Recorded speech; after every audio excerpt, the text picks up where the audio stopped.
오늘은 우리가 창세기 42번째 시간으로 소돔과 고모라를 떠나라 라는 제목으로 같이 말씀을 나누도록 하겠습니다.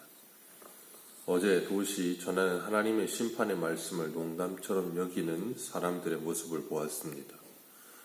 오늘 우리들도 하나님께서 하나님의 사람들을 통하여 그리고 우리 주변의 사람들을 통해 환경을 통해 우리에게 말씀하실 때 그 하나님의 말씀을 농담처럼 여기지 마시고 귀를 기울이는 은혜가 있으시기를 축복합니다. 주님은 우리에게 말씀하셨어요. 귀 있는 자는 성령이 귀에 들리게 하시는 말씀을 들을지어다. 그게 복 있는 사람이라 그러셨습니다. 어제 롯이 소알성으로 들어가게 해달라는 부탁과 함께 천사가 말하기를 속히 도망하라. 내가 거기 이르기까지 내가 아무 일도 행할 수 없도다 그러셨습니다. 하나님께서 심판 중에도 하나님의 백성들을 향한 긍휼을 보여주십니다. 롯이 소알성에 들어갔을 때 해가 돋았고 하나님께서 유황과 불을 소돔과 고모라에 비같이 내리셔서 그 성들과 온 들과 성에 거주하는 모든 백성과 땅에 난 것은 다 엎어멸하셨다 그러셨습니다. 그래서 흔적도 없이 하나님께서 다 멸하셨어요. 하나님께서 이 모습을 우리에게 읽게 하시면서 사람의 눈에는 여호와의 동산 같고 그리고 애굽 땅과 같아서 너무나도 좋은 곳처럼 보이지만 하나님께서 심판하시면 그 화려하고 좋아 보이던 것도 한순간에 지옥 같은 것이 된다는 것을 우리들에게 기억하게 하시는 겁니다. 이번 안타까운 터키의 강진을 통하여서 우리는 보지만 한순간에 그 모든 것이 정말 쑥대밭이 되어지는 모습을 우리는 봅니다. 하나님께서 그런 안타까운 자연재해들을 우리에게 보게 하시면서 느끼게 하시는 것은 하나님의 심판 앞에 이 세상의 어떤 것도 안전할 수 없다라는 것을 우리들에게 보여주시는 겁니다. 그 모든 것을 통하여서 예수님께서 재림하실 때 이 세상이 어떻게 한순간에 심판을 받게 될 것인지를 우리에게 조금이나마 깨닫게 하시는 겁니다. 그 심판이 일어나는 순간 롯의 아내는 도망치다가 소돔과 고모라에 하나님께서 유황불을 내리셔서 심판하시는 모습에 순간적으로 뒤돌아보았다가 소금기둥이 되었다. 그렇게 말씀하고 있어요. 하나님께서는 천사를 통해 분명히 말씀하셨습니다. 너희들은 도망치라. 돌아보거나 들에 머물지도 말고 뒤돌아 계속해서 도망치라 그랬어요. 그런데 하나님의 심판이 임하는 순간에 하나님의 경고의 말씀이 기억나지 못하고 뒤돌아보았다가 소금기둥이 된 것입니다. 그건 롯의 아내만 그런 게 아니죠. 우리들도 마찬가지입니다. 하나님의 백성으로 천국을 향해 믿음의 응주를 해야 될 우리가 자꾸 세상을 뒤돌아보는 경우가 있어요. 우리의 옛생활을 뒤돌아보며 추억하고 옛생활을 돌아가고 싶어하는 마음이 들 때도 있고 그래서 소돔과 고모라에서 몸은 나왔지만 그 마음과 생각은 여전히 거기 머물러 있는 사람들도 여전히 존재합니다. 출애굽하여 광야에서 40년을 살던 이스라엘 백성들도 틈만 나면 애굽을 추억했어요. 그리고 기회만 되면 애굽으로 돌아가자 했습니다. 애굽에서 몸은 나왔는데 몸만 나왔지 여전히 마음과 생각은 애굽에서 나오지 못한 상태로 있는 거예요. 그래서 하나님은 이스라엘 백성들을 광야 40년을 살게 하시면서 그들의 몸뿐 아니라 마음과 생각도 완전히 애굽에서 빠져나와 하나님의 백성이 되게 하도록 하나님께서 훈련하신 겁니다. 베드로전서 4장 1절에서 3절을 보면 이렇게 말씀하세요. 그리스도께서 이미 육체의 고난을 받으셨으니 너희도 같은 마음으로 갑옷을 삼으라. 이는 육체의 고난을 받은 자는 죄를 그쳤음이니 그 후로는 다시 사람의 정욕을 따르지 않고 하나님의 뜻을 따라 육체의 남은 때를 살게 하려 함이라. 너희가 음란과 정욕과 술취함과 방탕과 향락과 무법한 우상 숭배를 하여 이방인의 뜻을 따라 행한 것은 지나간 때로 족하도다. 하나님께서 우리에게 말씀하세요. 우리가 예수 그리스도를 믿고 떠나온 옛 생활은 지나간 대로 족하다는 거예요. 뒤돌아보지 말라는 겁니다. 그것을 생각도 하지 말라는 거예요. 그런데 사람들은 그 지나간 대로 족한 그것을 자꾸 뒤돌아보고 그리로 회귀하려는 회귀 본능이 우리 안에 있어요. 죄된 본성이 있기 때문에. 그래서 하나님은 우리들로 하여금 끊임없이 뒤를 돌아보지 말고 앞을 향해서 표대를 향해서 나아가라 라고 말씀하시는 거예요. 이미 하나님의 심판으로 망한 것을 뒤돌아보면 어떻게 되겠습니까? 소금기둥이 되는 거예요. 소금기둥이 된다는 말은 말 그대로 우리가 뒤돌아보는 순간 우리의 믿음의 전진은 없고 그 상태로 그냥 멈춰버리는 거예요. 그리고 계속 뒤돌아보고 있으면 있을수록 우리의 믿음은 앞으로 나아가지 못하고 퇴보하게 되겠죠. 그렇기 때문에 우리들에게 옛 생활을 추억하지 말라는 거예요.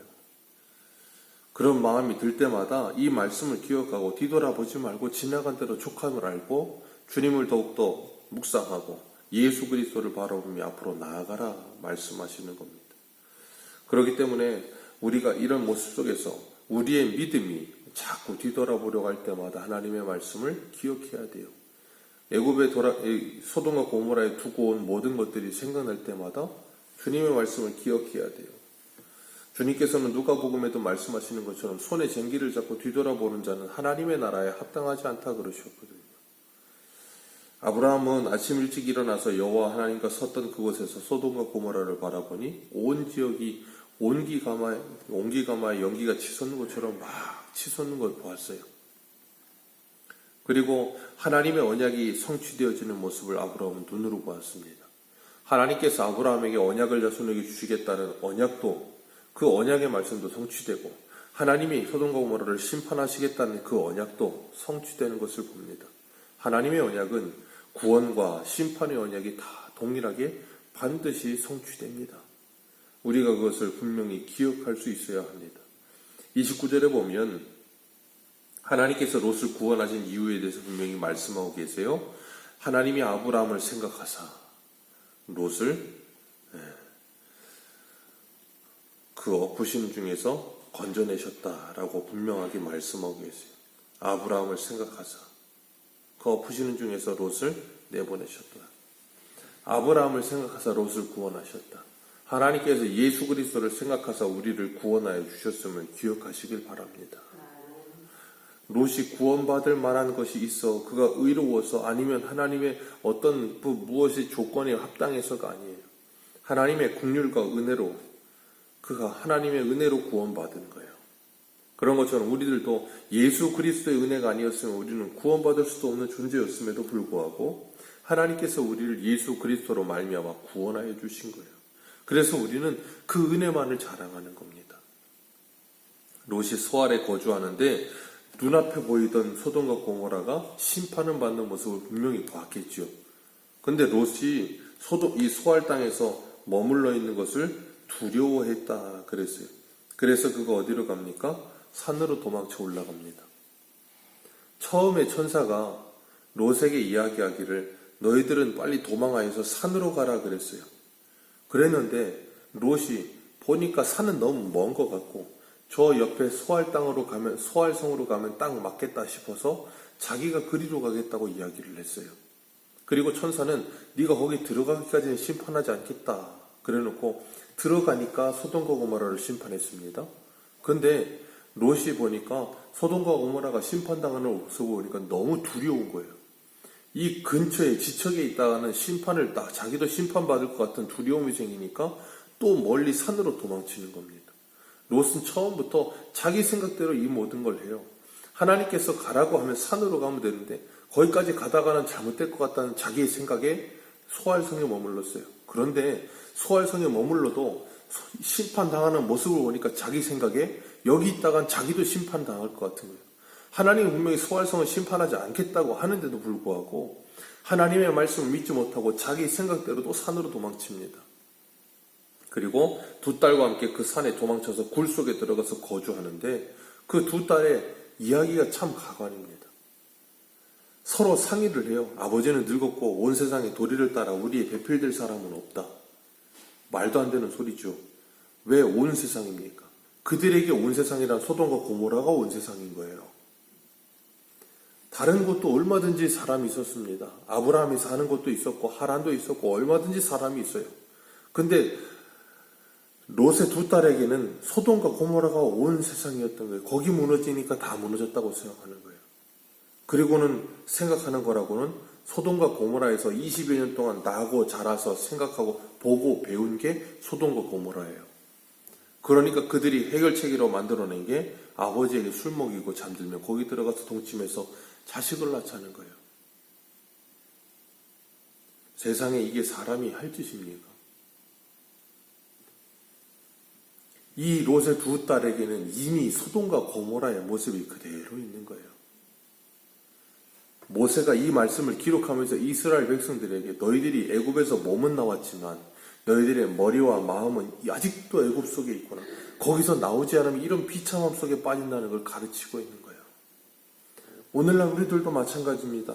예수를 믿는다고 말을 하고 몸은 세상에서 나왔다고 말은 하지만 여전히 예배당에 몸은 있지만 마음과 생각은 세상 속에 빠져 있는 게 바로 이 모습인 거예요. 생각과 그러니까 그걸 우리가 세계관이라고 한다 그랬잖아요. 몸은 교회에 있는데 마음과 생각 그리고 우리의 세계관은 전혀 교회에 있지 못하는 하나님의 백성 닮은 모습이 하나도 없는 그런 모습으로 살고 있는 거예요. 이원론적으로. 하나님은 우리를 거기서 건져내시기를 원하는 거예요. 소돔과 고모라에서 떠나라는 건 몸만 떠나라는 게 아니에요. 네 마음도 네 생각도 네 모든 전인격이 떠나야 한다를 말씀하시는 거예요. 그래서 광야를 40년 동안이나 돌게 하신 겁니다. 그들 속에 있는 애굽성을 다 뽑아버리기 위해서 하나님께서 그들을 광야를 돌리신 거예요. 우리도 마찬가지입니다. 우리가 계시록 12장의 말씀도 읽었지만 하나님께서 우리들을 광야로 보내신 이유는 우리를 양육하시기 위함이라 그랬어요. 양육하신다는 말은 우리 안에 있는 세상을 뽑아내시는 거예요. 우리 안에 있는 죄된 옛생활을 벗어버리게 하시는 거예요. 그래서 옛사람을 벗어버리고 예수 그리스도로 옷 입는 삶을 살도록 그래서 우리가 하나님의 자녀다운 모습으로 변화되어지도록 우리를 양육하시는 거예요. 그래서 우리는 이 세상을 살아가면서 우리의 삶의 변화와 분별력을 가질 수 있는 모습이 있어야 된다는 거예요. 롯의 두 딸이 생각하고 상의한 게 아버지에게 술을 마시자는 거예요. 아니 그 심판하는 그 상황에 무슨 정신이 있어서 술은 챙겨왔습니까 또? 아니면 산속의 굴에 무슨 술이 있겠어요? 그들이 술을 챙겨온 거예요. 그래서 술을 먹이고 동침하고 일어나는데 아버지는 모른대요. 참 인간사 모든 문제들의 거의 대부분이 술입니다. 거의 대부분의 범죄들이 술이에요. 밤 아니면 술입니다. 얼마나 비참합니까?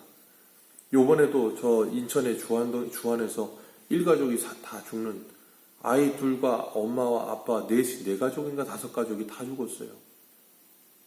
뭐 정확한 사인은 나오지 않았지만 아버지가 애들을 와이프와 함께 다 죽이고 자기도 극단적인 선택을 했다고 그러던데 이유가 경제적인 거라는 거예요. 집을 샀는데 집값이 떨어지니까 집을 팔고 다른 데로 가야겠는데 안 되니까 그게 문제가 된 것 같아요. 그들에게 있어서 온 세상은 크군 거예요. 집값 떨어지면 모든 게 다 끝났다고 생각하는 거예요. 소돔과 고모라가 무너지면 다 끝났다고 생각하는 거예요. 왜 그게 온 세상입니까? 그런데 사람이 그렇게 거기에 갇혀버리면 거기서 더 벗어나지를 못해요. 술의 비극 속에서 이런 안타까운 일이 일어납니다. 노아도 포도주에 취해서 하체를 드러내는 수치를 범하지요. 이렇게 술 취하면 방탕하게 되는 겁니다. 사도 바울은 그래서 에베소서에 분명히 말씀하세요.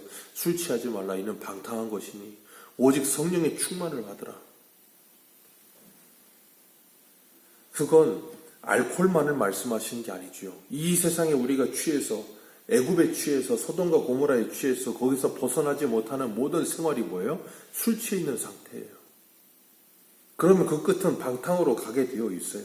하나님은 그래서 그곳에서 우리를 돌려놓으시기를 원하시는 거예요. 그래서 우리에게 지난 것을 추억하지 말고 옛 생활은 지나간 대로 족한 줄 알고 거기서 멈추지 말고 자꾸 주님의 나라를 향해 달리라는 거예요. 그리고 오늘을 살아가면서 우리가 하나님의 자녀로서 이 세대를 본받지 말고 마음을 변화를 받아 하나님의 기쁘시고 온전하신 뜻이 무엇인지 분별하라는 거예요. 그렇게 분별력 있는 삶을 살지 못하면 우리는 이 롯의 두 딸과 같은 안타까움을 봅니다. 그 두 딸이 이런 안타까운 일을 통해 낳은 아들이 뭐예요? 모압과 암몬입니다. 차라리 안 낳는 게 낫죠. 그들이 이런 방탕과 술을 취함과 온 세상이라고 하는 소돔과 고모라의 생각을 가지고 만들어낸 열매는 모압과 암몬이에요. 모압과 암몬은 앞으로 두고두고 하나님의 언약 백성들을 괴롭히는 일을 하는 사람들이 됩니다. 이 얼마나 안타까운 일입니까? 오늘도 우리가 이 하루를 살아가면서 우리가 어떤 열매를 맺으며 살아야 할까? 우리는 어느 곳을 바라보며 살아야 할까? 우리의 온 세상은 어디일까? 생각해 보시고 오늘 하루도 술 취하지 마시고 성령의 충만을 받아 하나님의 영광을 위해 살아가는 복된 하루 되시기를 축복합니다. 기도하겠습니다.